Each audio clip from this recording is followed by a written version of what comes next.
بسم اللہ الرحمن الرحیم۔ محترم ناظرین و سامعین، ماں باپ 13 مرتبہ یہ کلمات پڑھ لیں، ان کے بچے ہمیشہ ہر مصیبت سے محفوظ رہتے ہیں۔ فرشتے ان کے لیے دعا کرتے ہیں۔ پیارے اللہ تبارک و تعالی فرشتوں کی دعاؤں پر آمین کہتے ہیں۔ محترم ناظرین، ایک روز نبی کریم صلی اللہ علیہ وآلہ وسلم اپنے صحابہ کو اللہ کی حمد و ثنا کی تسبیحات آسمان کی جانب انگلی اٹھا کر بیان فرما رہے تھے کہ اسی وقت اللہ سبحانہ و تعالی کی رحمت جوش میں آ گئی اور حضرت جبرائیل امین علیہ السلام وہی لے کر نبی کریم صلی اللہ علیہ وآلہ وسلم کی خدمت اقدس میں حاضر ہو گئے اور عرض کی، یا رسول اللہ صلی اللہ علیہ وآلہ وسلم، اللہ جل شانہ آپ کو سلام فرماتا ہے اور اسی خوشی میں اللہ تبارک و تعالی ارشاد فرماتا ہے کہ جو بھی آپ کا امتی مبارک کلمات 13 مرتبہ پڑھ لے گا تو ان کے لیے اور ان کی اولادوں کے لیے فرشتے دعا کرتے ہیں اور اللہ تبارک و تعالی آمین کہتا ہے۔ اللہ تبارک و تعالی 4 ایسے فرشتوں کو مقرر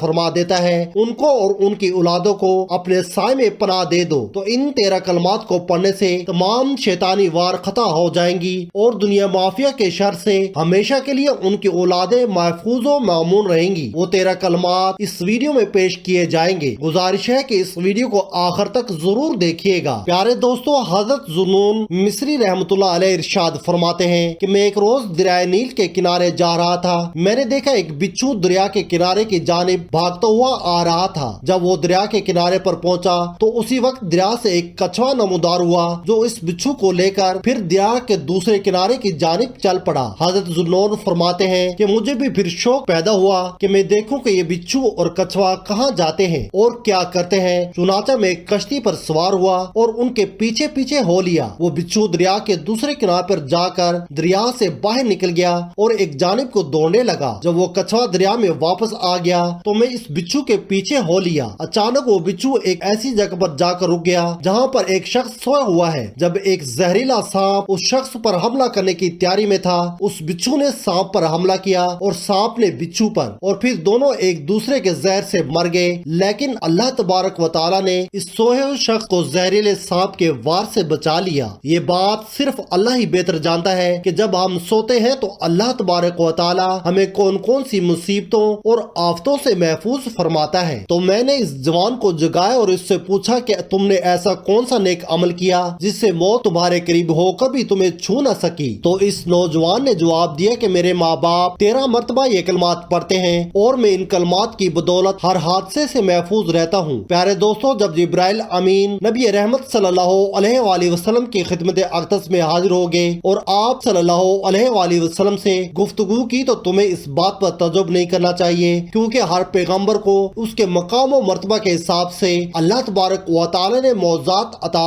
فرمائے تھے۔ بلندی بہرحال آسمان کو ہی نصیب ہے۔ حضرت جبرائیل علیہ السلام نے عرض کی کہ یا رسول اللہ صلی اللہ علیہ وآلہ وسلم، جس نے آپ کو اپنا مقصود بنا لیا تو بلا شبہ وہ اس دنیا میں بھی اور آخرت میں بھی کامیاب ہو گیا، اور جس نے آپ صلی اللہ علیہ وآلہ وسلم کی حمایت میں کوشش کی وہ بھی کامیاب و کامران ہو گیا۔ جس کی پکار میں اور جس کی فریاد میں آپ صلی اللہ علیہ وآلہ وسلم کی محبت موزن ہوئی، وہی آپ کی محبت کا لباس زیبتن کرتا ہے، اور قیامت کے دن ان کی مغفرت آپ ہی کی شفاء سے نصیب ہوگی۔ پیارے دوستو، ایک جنگ کے دوران آپ صلی اللہ علیہ وآلہ وسلم قضائے حاجت کے لیے تشریف لے گئے تو حضرت اسامہ بن زید رضی اللہ تعالی عنہ آپ کے ہمراہ تھے۔ آپ صلی اللہ علیہ وآلہ وسلم نے انہیں حکم دیا کہ کھجوروں کے درختوں اور پتھروں کو میری طرف سے حکم دو کہ وہ میرے لیے پردہ اور حفاظت بن جائے۔ حضرت اسامہ رضی اللہ تعالی عنہ کا پیغام سنتے ہی درختوں نے اپنی اپنی جگہ سے چلنا شروع کر دیا اور پتھر بھی سرکنے لگے، حتیٰ کہ وہ درخت اور پتھر ایسے آپس میں جڑ گئے کہ ایک دیوار کی طرح بن گئے۔ جب آپ صلی اللہ علیہ وآلہ وسلم قضائے حاجت سے فارغ ہو گئے تو یہ سب اپنی اپنی جگہ پر واپس چلے گئے۔ پیارے دوستو، نبی کریم صلی اللہ علیہ وآلہ وسلم ایک دن مکہ شریف کے قریبی آبادیوں کی جانب تشریف لے گئے۔ آپ جزوی پتھر یا درخت کے قریب سے گزرتے، وہیں آپ کو سلام و نیاز پیش کرتا۔ جب حضرت جبرائیل علیہ السلام آپ کی رسالت کا پیغام لے کر حاضر ہوئے تو وہ بھی جس راستے سے گزرتے تمام درخت اور پتھر انہیں مبارکباد دیتے اور سلام عرض کرتے۔ ان کی دعا پر مکانات اور دروازوں تک نے آمین کہا۔ آپ صلی اللہ علیہ وآلہ وسلم جب بھی کسی درخت یا پتھر کے قریب سے گزرتے تو وہ آپ کے لیے صداریز ہو جاتے۔ آپ صلی اللہ علیہ وآلہ وسلم نے بعض دیہاتیوں کو اسلام کی دعوت فرمائی تو انہوں نے پوچھا کہ آپ کے سچے رسول ہونے کی گواہی گواہی کون پیش کرتا ہے کہ جس کو دیکھنے کے بعد ہم آپ کے اسلام میں داخل ہوں؟ تو آپ صلی اللہ علیہ وآلہ وسلم نے وادی کے کنارے ایک بہڑ کے درخت کو اشارہ فرمایا، وہ زمین چیرتا ہوا سب کے سامنے آپ کی خدمت میں حاضر ہو گیا، آپ کے سامنے آ کر رک گیا اور آپ کے رسول برحق ہونے کی گواہی بھی دی، اور پھر وہ درخت اپنی جگہ پر واپس چلا گیا۔ تو وہ اعرابی اپنے خاندان سمیت آپ صلی اللہ علیہ وآلہ وسلم پر ایمان لے آئے۔ ایک اور اعرابی نے آپ صلی اللہ علیہ وآلہ وسلم سے نشانی طلب کی تاکہ اس کے لیے نشان ہدایت بن جائے، تو آپ صلی اللہ علیہ وآلہ وسلم نے اسے ایک درخت کے پاس جانے اور اسے آپ کا پیغام پہنچانے کا حکم دیا۔ وہ اعرابی گیا اور اس درخت کو آپ کا پیغام دیا۔ وہ درخت فرمان رسول مانتے ہوئے زمین کو چیرتے ہوئے بارگاہ رسالت صلی اللہ علیہ وآلہ وسلم میں حاضر ہو گیا، سلام عرض کیا اور پھر واپس اپنی جگہ پر چلا گیا۔ پیارے دوستو، ایک مرتبہ ببول یا بیری کا درخت نبی کریم صلی اللہ علیہ وآلہ وسلم کو سلام کے لیے حاضر ہوا، آپ کا طواف کیا اور واپس اپنی جگہ پر چلا گیا۔ اسی طرح سے حضرت عبداللہ ابن مسعود رضی اللہ تعالیٰ عنہ سے ایک حدیث میں مروی ہے کہ جنات نے آپ صلی اللہ علیہ وآلہ وسلم سے عرض کیا کہ آپ کی دعوت نبوت اور رسالت کی گواہی کون دیتا ہے؟ تو آپ صلی اللہ علیہ وآلہ وسلم نے فرمایا کہ فلاں درخت۔ تو اسی وقت آپ کی بارگاہ میں وہ درخت جڑوں سمیت زمین چیرتا ہوا حاضر ہوا اور اس کے چلنے سے آواز سنائی دے رہی تھی۔ جب جنات نے آپ کا یہ موضوع دیکھا تو اسی وقت آپ صلی اللہ علیہ وآلہ وسلم پر ایمان لے آئے۔ دوستو، ایک مرتبہ طائف کے غزوہ میں آپ صلی اللہ علیہ وآلہ وسلم رات کے وقت تشریف لے گئے۔ اندھیرا کافی گہرا ہو چکا تھا۔ آپ کے راستے میں ایک بیری کا درخت آ گیا، لیکن جب آپ اس کے قریب گئے تو وہ درخت خود بخود دو ٹکڑے ہو گیا اور آپ کا راستہ صاف کر دیا۔ تھوڑا سفر اور کیا تو آپ صلی اللہ علیہ وآلہ وسلم نے ایک وادی میں ایک درخت کی ٹہنی کو آواز دی اور وہ آپ کے حکم کی تعمیل کرتے ہوئی زمین کو چیرتی ہوئی آپ کی خدمت میں حاضر ہو گئی۔ اللہ تبارک و تعالی کی قدرت سے جو دینے والا اور روکنے والا ہے، وہ آپ کی خدمت میں رکی رہی۔ پھر آپ نے اسے واپس جانے کا حکم دیا تو وہ چلی گئی۔ ایک مرتبہ ایک اعرابی نے آپ صلی اللہ علیہ وآلہ وسلم سے ہدایت پانے کی غرض سے آپ سے کوئی دلیل طلب کی، تو آپ نے اس کی موجودگی میں کھجور کے درخت کو حکم دیا اور وہ درخت بارگاہ رسالت میں حاضر ہو گیا اور پھر آپ کے حکم سے اپنی جگہ پر واپس چلا گیا۔ پیارے دوستو، حضور سرور کائنات صلی اللہ علیہ وآلہ وسلم کا ایک موضوع یہ بھی تھا کہ آپ کی مسجد یعنی مسجد نبوی کی چھت کھجور کے خشک درختوں پر کھڑی تھی۔ آپ صلی اللہ علیہ وآلہ وسلم جب بھی خطاب فرماتے تو ان میں سے ایک تنے کے ساتھ ٹیک لگا لیا کرتے تھے جو سب کا جانا پہچانا تھا۔ آپ صلی اللہ علیہ وآلہ وسلم کے لیے جب لکڑی کا ممبر تیار کیا گیا اور آپ اس پر تشریف فرما ہوئے اور خطبہ دینا شروع کیا، حاضرین مجلس نے اس کھجور کے تنے میں سے اونٹ کی آواز کے مشابہ آواز سنی، حتیٰ کہ پوری مسجد اس کے رونے اور فریاد کرنے سے لرز اٹھی۔ اس کے انکساری اور آہ بکا سے لوگ بھی رونے لگے۔ اس پر حضور صلی اللہ علیہ وآلہ وسلم نے اپنا دست اقدس اور ستانے کے اوپر رکھا تو وہ خاموش ہو گیا، اور اگر آپ اسے تسلی نہ دیتے تو وہ قیامت تک اسی کیفیت میں رہتا۔ ایک روایت میں ہے کہ آپ نے اسے بلایا تو وہ زمین چیرتا ہوا آپ کے سامنے حاضر ہو گیا۔ آپ نے اسے گلے لگایا اور پھر حکم دیا کہ واپس چلے جاؤ، اور وہ واپس چلا گیا۔ ایک اور روایت میں ہے کہ آپ نے اس سے پوچھا کہ کیا تم یہ چاہتے ہو کہ تمہیں واپس ان درختوں میں سے کر دیا جائے جو تیرے ساتھی باغ میں پھل دیتے ہیں؟ تیری شاخیں، جڑیں، پتے سبھی دوبارہ اگائیں گے، تیرے ساتھ بھی دوسرے درختوں کی طرح کھجوروں کے گچھے لگیں گے، اور اگر اس کے بجائے تم یہ چاہتے ہو کہ میں تمہیں جنت میں گاڑ دوں، تو اس سوکھے تنے نے عرض کیا کہ آپ کی مہربانی ہوگی اگر آپ مجھے جنتی درخت بنا دے۔ اس نے آپ کی ابدی قدم بوسی کی ترجیح دی اور دار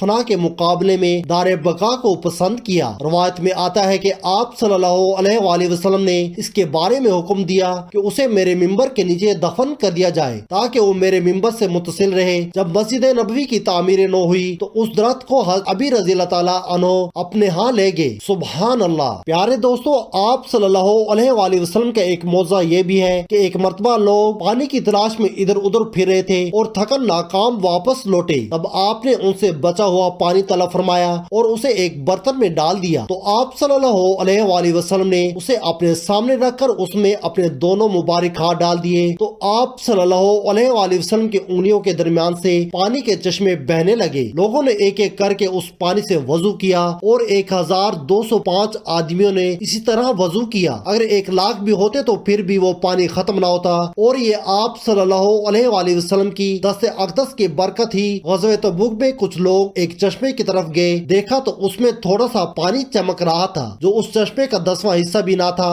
آپ صلی اللہ علیہ وآلہ وسلم نے اس سے اپنا چہرے مبارک دھویا اور ہاتھ بھی دھونے، پھر حکم دیا کہ استعمال شدہ پانی دوبارہ چشمے کے اندر ڈال دیا جائے۔ جب ایسا کیا گیا تو اس چشمے سے ایسے پانی باہر نکلا جسے پورا لشکر سیراب ہو گیا۔ آپ کی برکت سے سب کی پیاس بجھ گئی۔ پیارے دوستو، کچھ لوگ حدیبیہ میں کنویں پر گئے، اس وقت اس کا پانی 14 ہاتھ تھا، لوگوں نے اس کا ایک قطرہ بھی نہ چھوڑا، تھوڑا بہت جس قدر بھی تھا سب ختم کر دیا۔ نبی کریم صلی اللہ علیہ وآلہ وسلم اس کے کنارے پر بیٹھ کے خود بھی دعا فرمائے اور پاس موجود لوگوں سے بھی دعا کروائی۔ دعا کے ساتھ ہی وہ کنواں ایک دریا کی طرح یا ایک موزلہ دار بادل کی طرح جوش مارنے لگا۔ سب لوگ سیر ہو گئے، حتیٰ کہ انہوں نے وہاں ڈیرے ڈال دیے۔ پیارے دوستوں، بنی اسرائیل کا ایک آدمی جو حضرت موسیٰ علیہ السلام کے دور نبوت میں تھا، وہ آدمی ہر ایک برائی شوق سے کیا کرتا تھا، شراب پیتا، بدکاری کرتا، حتیٰ کہ بنی اسرائیل کے لوگوں نے اس کے لیے موت کی دعائیں کی تھی، اور وہ اپنی زندگی جی کر جب مرا تو بنی اسرائیل کے لوگوں نے اس کی لاش کو ایک بدبودار جگہ پر پھینک دیا۔ اسی وقت حضرت موسیٰ علیہ السلام پر وحی نازل ہوئی اور اللہ تبارک و تعالی نے فرمایا کہ اس بندے کے کفن و دفن کا معاملہ کیا جائے۔ حضرت موسیٰ علیہ السلام نے اس کے کفن دفن کا انتظام کیا۔ جب اس کام سے حضرت موسیٰ علیہ السلام فارغ ہوئے تو اللہ تبارک و تعالی سے عرض کی کہ وہ تو ایک شرابی، زانی اور بدکار شخص تھا۔ بنی اسرائیل کی قوم اس کے گناہوں کی وجہ سے بہت زیادہ تنگ تھی۔ اس نے ایسا کیا عمل کیا تھا کہ حق تعالی نے خود مجھے اس کے کفن دفن کا حکم صادر فرمایا۔ اللہ تبارک و تعالی نے فرمایا، اے موسیٰ، تو نہیں جانتا، ایک مرتبہ وہ شراب پی کر ایک بدبودار جگہ سے گزرا تو ایک صحیفے پر لکھا تھا، یعنی اوراق پر لکھا تھا کہ جو بھی آخری نبی حضرت محمد صلی اللہ علیہ وآلہ وسلم پر ایک مرتبہ درود شریف پڑھ لے گا وہ جنت میں جائے گا۔ تو اس نے میرے محبوب پر درود شریف پڑھا تھا، پھر مجھے یہ کیسا گوارا تھا کہ وہ جہنم میں جائے۔ پیارے دوستو، حضرت موسیٰ کے زمانے کا وہ شخص نبی کریم صلی اللہ علیہ وآلہ وسلم پر درود شریف پڑھ کر جہنم سے خلاصہ پا گیا۔ پیارے دوستو، درود شریف پڑھنے والے پر اللہ کی رحمتیں برستی ہیں، اللہ کے فرشتے درود شریف بھیجنے والے پر سلامتی کی دعا کرتے ہیں، اور نبی کریم صلی اللہ علیہ وآلہ وسلم خود درود شریف کا جواب عنایت فرماتے ہیں۔ درود شریف پڑھنے سے اعمال پاکیزہ ہو جاتے ہیں، دل صاف، درجات بلند اور گناہ معاف ہو جاتے ہیں، اور نام اعمال میں احد پہاڑ کے برابر ثواب لکھ دیا جاتا ہے۔ کثرت سے درود پاک پڑھنے والے کو خصوصی طور پر اللہ تبارک و تعالی کا قرب حاصل ہو جاتا ہے۔ نبی کریم صلی اللہ علیہ وآلہ وسلم کی زیارت نصیب ہوتی ہے، حتیٰ کہ حضور صلی اللہ علیہ وآلہ وسلم کی شفاعت عرش کا سایہ، حوض کوثر کا جام اور جہنم سے چھٹکارا مل جاتا ہے۔ کثرت سے درود شریف پڑھنے والے کے دنیا اور آخرت کے تمام کام پورے ہو جاتے ہیں۔ یہی نہیں بلکہ درود شریف کے اور بھی بے شمار فائدے ہیں کہ مال و دولت میں برکت، مصیبتوں غربت سے نجات، نیکوں کی محبت اور دشمنوں پر فتح اور نصرت نصیب ہو جاتی ہے۔ کثرت سے درود پاک پڑھنے والے کی نسلوں کو بھی نفع حاصل ہوتا ہے، اسے قیامت کی دشواریوں سے جلد نجات اور نبی کریم صلی اللہ علیہ وآلہ وسلم کا سب سے زیادہ قرب نصیب ہوگا۔ الغرض درود شریف کثرت سے پڑھنے والے کی تمام حاجات اللہ اپنے ذمہ پر لے لیتا ہے۔ پیارے دوستو، ایک مرتبہ حضور نبی رحمت صلی اللہ علیہ وآلہ وسلم مسکرا کر صحابہ کرام رضوان اللہ اجمعین کو حمد و تسبیح اور اللہ تبارک و تعالی کی اطاعت کا درس دے رہے تھے۔ رب تبارک و تعالی کی رحمت جوش میں آیا اور فرمایا، اے جبرائیل، میرے محبوب کے پاس جاؤ اور انہیں یہ خوشخبری سنا دو۔ اسی وقت حضرت جبرائیل علیہ السلام وحی لے کر حضور صلی اللہ علیہ وآلہ وسلم کی خدمت میں حاضر ہو گئے۔ عرض کی کہ رب تبارک و تعالی آپ صلی اللہ علیہ وآلہ وسلم کو سلام فرماتا ہے اور فرماتا ہے کہ اے محبوب، آپ کا ہر امتی اگر دن میں 13 مرتبہ آپ صلی اللہ علیہ وآلہ وسلم پر درود پڑے گا تو میں ان پر اور ان کی اولادوں پر نیکیوں کی بارش کر دوں گا اور ان کو ہر ایک شیطانی وار سے محفوظ کر دوں گا، اور ان کے لیے فرشتے دعا کرتے رہیں گے، اور پھر وہ دنیا و معافی کے شر سے بھی محفوظ رہتے ہیں۔ اللہ تبارک و تعالی سے دعا ہے کہ نیکی کی بات کو سننے، سمجھنے اور اس پر عمل کرنے کی طاقت اور توفیق عطا فرمائے، آمین یا رب العالمین۔ پیارے دوستو، ایک مرتبہ درود شریف پڑھ کر کمنٹ میں اوکے لکھ دیں۔ میری آج کی اس معلوماتی ویڈیو کو لائک اور شیئر کر دیں، اور میرے اسلامی و اصلاحی چینل کو سبسکرائب کر لیجئے۔ جزاک اللہ خیر القصیرہ۔ اللہ ہم سب کا حامی و ناصر ہو۔